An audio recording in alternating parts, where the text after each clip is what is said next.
I've got nothing in the will, nothing, and he was worth £33 million. I'm divorced. Regret post-divorce. If I could go back, knowing what I know now, I would never have downloaded a dating app or ever gotten on one. That first woman's reaction is honestly difficult to watch because instead of focusing on the loss of her husband, she immediately starts talking about the will and the money she won't be receiving. But guys, today we've got some of the wildest divorce and relationship clips on the internet, and you won't want to miss a single one. My daddy quit his job as an electrician where he was making over 6 figures a year to work a minimum wage job at a fast food place just so he wouldn't have to pay me $3,000 a month in child support. Is that not ridiculous? He would rather take a massive pay cut than to give me money to pay for his kids. I'm just so pissed right now because how the fuck am I going to pay for my mortgage? How am I going to pay for my mortgage? And you can tell me to go get a job, but then who's going to watch my kids? Because putting my kids in daycare is going to cost more than my freaking house. So what am I supposed to fucking do? He's trying to act like he should only be responsible for 50% of the kids' expenses, and he doubts that they cost $6,000 a month. But I'm like, sir, I am doing 100% of the raising. I feed these kids every night. I put them to bed. I wake them up in the morning. I get them dressed. You're not doing any of that. So you should be 100% taking care of them financially. I told him when we first got together I was never going to get a job and he was going to have to take care of me, and he was okay with that. But now we're divorced and he's saying that he shouldn't be paying my bills. Obviously, it's easy to understand why someone in the ex-husband's position wouldn't want to hand over such a large percentage of their income. As we heard, she kept the house, and maintaining it is ultimately going to be her responsibility moving forward. Ex-wife sued her former husband because he won $40 million. He won $40 million on Tuesday, Your Honor. We didn't sign the final decree until Friday. We are still legally married. I filed the separation papers 3 days before I bought that ticket. She moved out a month ago. I bought it with my own money. A filing is just paperwork, Judge. Under state law, all income is a marital asset until the judge signs. Ma'am, you are correct that the final decree wasn't signed. However, the legal date of separation permanently severs the community estate. That ticket is his sole property. You get nothing. Case dismissed. It's honestly crazy how confident this woman was walking into court believing she was about to receive millions of dollars. Credit to the guy for standing his ground, and credit to the judge for following the law rather than the expectations she had. Problem with dating as single moms, I don't understand the issue with these men. We're talking men in their late 30s, like 38, 39, and as soon as you mention you've got children, they don't want to fucking know. And I don't get it. And then they go simping over 21-year-olds. And that's because they've got no responsibility. The free-spirited to get to do whatever the hell they want. And it makes them look good and feel better about themselves. There is nothing wrong with dating a single mother. Like, my kids are practically teenagers. Well, my daughter is. She's nearly 16. My son's nearly 11. If anything, I've got more free time now opposed to what I had 4 years ago. This whole stigma of like dating someone with kids has really, really got to stop. Like it's wrong. It really is wrong. Like, what's wrong with me? I'm 33 years old. I know what I want. I'm responsible. I do a pretty good job raising my children on my own. I've been single 4 years.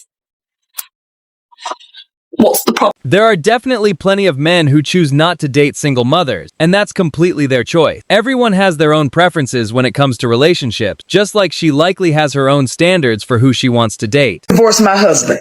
Why did I divorce my husband? I divorced my husband because I was making a certain amount of money. I divorced my husband because I thought I didn't need him anymore. I divorced my husband because I had this senior position at work and thought I held the same position at home. I divorced my husband because I thought I was better than him because I had my degree now. I divorced my husband because I thought a successful marriage meant I was here and he was down here. That is not success. That's sickness. I found myself divorced and out there looking for love in all the wrong places. This one and that one and that one and that one and this one and that one, and my body count going up and my value going down. I'm just gonna call it like a TI is. All the while my husband done found somebody else building a relationship and building a life with them. I should have stayed married to my husband. I felt like I was on this dark road with no street lights, pitch dark, and I couldn't find my way and didn't know which way to go. I felt lost. I felt like I was walking barefoot on that dark road with pebbles and hot rocks sticking my foot. I felt hurt. I felt alone because every time he and that one and this one and that one left my bed, I was alone all by myself. And which was supposed to be soft and comfortable for me, my pillow, it was now filled with tears. I should not have left. Deep down, it's a pretty sad realization for her to come to. At least she seems to understand now that she wasn't truly happy before, but at the same time, it's clear the marriage ended because she wasn't willing to stay and work through things. As a house still in his mama name. I just got back from reviewing a divorce petition. I asked the client specifically, is the house in your name? He's like, yeah. It's been my house since my mother passed away. Me and my wife have been living in this house. Several red flags treated to me. Something told me to do a title report. Go to Data Tree, pull his title history. The house is not in his name. It's still in his mother's name. No affidavit, no transfer on death, nothing. So now, in the middle of a divorce, that they were going to already sell the property, which that's what they argued for. Now his mother's estate has to go into probate because the house has never been legally transferred. It's still in his mother's name. On top of the fact that community funds have been used to pay the mortgage, get things fixed and everything for several years. Several years. Honestly, this guy made one of the smartest moves possible. At this point, it seems pretty obvious that she's dealing with the consequences of her own decision. Situations like this are exactly why some people take extra steps to protect their assets before marriage. I've decided me and my boyfriend are probably going to have to break up. I've just been getting a ton of red flags from him lately, and today was my last straw. He took it upon himself to plan our entire Valentine's Day plans. He didn't ask me once, what I wanted to do. I was going through his phone to, be psycho, and I saw, everything that he had planned, and when I saw it, I was disgusted. For starters, the restaurant he booked was 4.9 stars, and if I would have taken Instagram pictures there and my friends looked the place up and saw that, I would have been humiliated, 5 stars or nothing. Then I saw he ordered me red roses. How basic can we be? He knows I like pink, he knows I like purple, he just doesn't think about me. The reaction in the comments of this video just demonstrates the gaping wide difference between how women think versus how men think. Because women in the comments are saying that this is absolutely a joke and it's actually a way of this lady bragging on her man without sounding like a gross lady hyped up on love. But then there's men in the comments that are taking it very seriously. They're saying that she does not appreciate her man and that her man deserves better. So guys, what do you think? Whether the clip was a joke or not, it's interesting to see people from all sides agreeing that if it's real, she isn't treating him fairly. Looking at everything he planned and organized, most people would probably appreciate the effort rather than complain about it. State the basis for your motion regarding support, ma'am. The job that I was working, I lost in April, and so my income has declined, and I'm asking for an adjustment in the child support amount due to the changes in income. And ma'am, are you working then at this time or not working? I am not. I've been looking for a job all summer because there's no jobs available in my expertise, my certification within 100 miles, and I wasn't able to apply to the ones that are outside the area because I asked and he said we couldn't move over 100 miles. Mr. Jarvis, anything you want to say in response to her motion regarding child support? During the summer and early fall, I did forward to her some job opportunities. I also encouraged her to be a substitute teacher. They're very desperate to find teachers, especially in Gaylord schools where I work. They have a shortage there. She chose not to pursue that as an option. I believe Miss Aber needs to get a job, some kind of job. She doesn't seem to be real eager to pursue anything right now in terms of work. And so asking me for more money solely based on the fact that she's not working, I don't think is fair and equitable at this time. Is there anything you want to say before I make a decision? I applied for all the jobs. I interviewed for the jobs. I actually interviewed for an assistant program at Gaylord Community Schools, and they were extremely rude to me at the interview, and they did not offer me the assistant job when I went into interview for that job. But right now, I'm also looking for a way that I can get the same amount of money that I had been getting instead of going straight to being a substitute teacher. All right, well, given that information as to the motion regarding support, at this point, I'm I'm not really inclined to change the. She's basically admitting that she'll do whatever it takes to get access to that money. And unfortunately, that includes going after this man's finances. A man asked me for coffee today after work, and I politely told him no, and then brought myself to McAllister's, where I got this croissant, this grilled chicken sandwich, and an entire bowl of broccoli cheddar soup and a Dr. Pepper for under $25. Now, I'm not going to argue with you about how you like to date, just like I don't want you to argue with me about how I like to date. But coffee is never going to be an option for me. And just like I respect your choice to coffee, respect mine to not coffee. Biggie had two baddies fighting over him and eating his groceries, and for some reason men seem to think that I can't find a man that's willing to take me for coffee. And I notice anytime that I post anything about dating, especially on this app, the number one comment that I get is because I'm fat and ugly, that I should be willing to settle for whatever a man is willing to offer me, right? And I always find that interesting because it almost feels like they have this assumption that any man who's trying to date me has never seen me before. And what I noticed from that comment section is a lot of people like coffee dates or ice cream dates or whatever the case may be because it's low effort, low commitment, low risk, and for the men, it's cost effective, right? And a lot of people were trying to compare it to a job interview, right? And I think the part that they are skipping with the job interview is after you submit your resume in the application, if you are deemed worthy, what happens? You get the phone interview. After the phone interview, if the employer deems you worthy enough, then they will invest the resources to fly you out for an in-person job interview. And I feel like a lot of y'all are skipping that step. I feel like a lot of y'all will meet somebody on a dating app on a Wednesday, and by Thursday you are trying to go get coffee, which is why y'all want the low risk, low commitment, cost effective dates, because y'all are not taking the time to have the phone interview. I don't know about anybody else, but for me, my first time having a meaningful conversation with somebody is not going to be the first date. Personally, the way she talks about dating makes it feel very transactional. Referring to relationships as low risk and low commitment can come across as dehumanizing. And it's not surprising that many men would be turned off by that mindset. Spending hundreds of dollars before even getting to know someone isn't something most people are comfortable with. It is my husband's funeral, which unfortunately I cannot make because obviously I am busy here in Tunisia.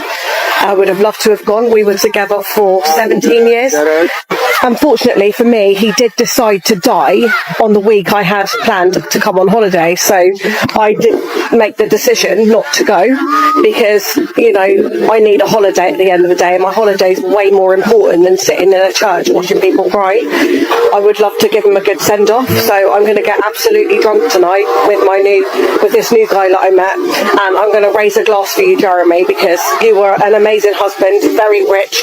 I can't wait to do the will reading when I'm home. I have made sure I'm going to be home in time to do the will reading because I would not miss that for the world, because obviously I am due to get a lot of money and that's a very, very important thing to me. So I hope you have a good funeral stay, Jeremy. Love you. All good things have to come to an end. So I did miss my husband's funeral because I was in holiday in Tunisia. I would not have missed my holiday for the world, and I know my husband would have understood because that's just the kind of guy he was. But yes, I have come back from my holiday just to make sure that I got back in time for the will reading, because I am not going to miss that for the absolute world. I have been held captive in the Ukraine for at least a week now, following my holiday in Tunisia, where I did get pregnant with a very well-known married celebrity's baby. However, I am very lucky to have been released just in the nick of time for my husband's will reading, because I do deserve all of that money. I spent 17 years with this man, which is a lot longer than any of his children did. So I deserve the inheritance a lot more than his own children. So I am going to fight the will with lawyers if he has left any of his inheritance to his children, because they do not deserve it. Unlike me, who looked after him every single day for 17 years when they were out living their own lives. Honestly, I don't even know what to say after watching that clip. The fact that she skipped her husband's funeral because she already had vacation plans is incredibly hard to understand. Most people would immediately drop everything and book the first flight home if they received news like that. What makes it even more shocking is how little emotion she seemed to show about the loss itself. Divorce, I got $600,000.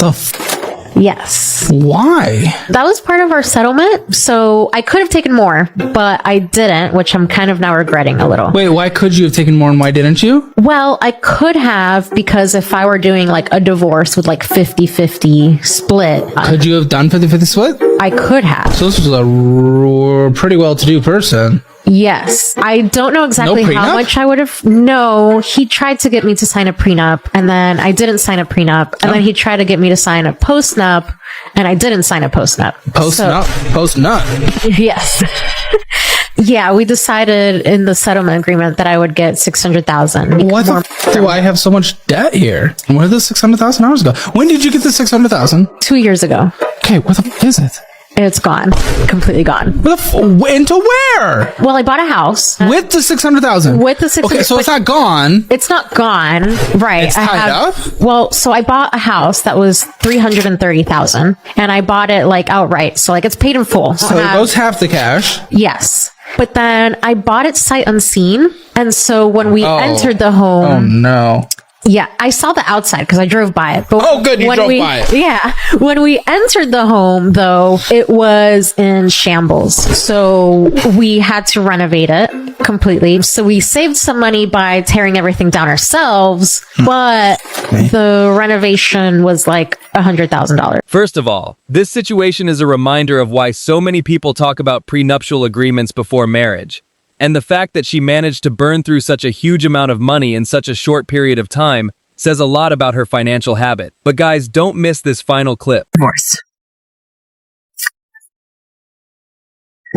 I thought I'd be happier, except the judge set the child support amount at $326 a month. $326 a month for 2 kids for child support is what he has to pay me. $326 a month. Because he's not working. Because he chooses not to. I was able to cross-examine him, which was fun. And I asked him how many hours a week he spends working. Or trying to sell houses, because technically he still has a real estate license, so technically he's still a realtor. He said 15 hours a week, approximately, is how many hours he works per week. Grown man. Grown, able-bodied man with transportation and no childcare to worry about. Says he works 15. Situations like this are genuinely heartbreaking because she doesn't seem devastated about losing her husband. Instead, her focus appears to be on the money she won't be receiving. It really makes people wonder what her priorities were throughout the relationship. Anyway, guys, I hope you enjoyed the video. Make sure to like, subscribe, and leave your thoughts in the comments. I'll see you in the next one.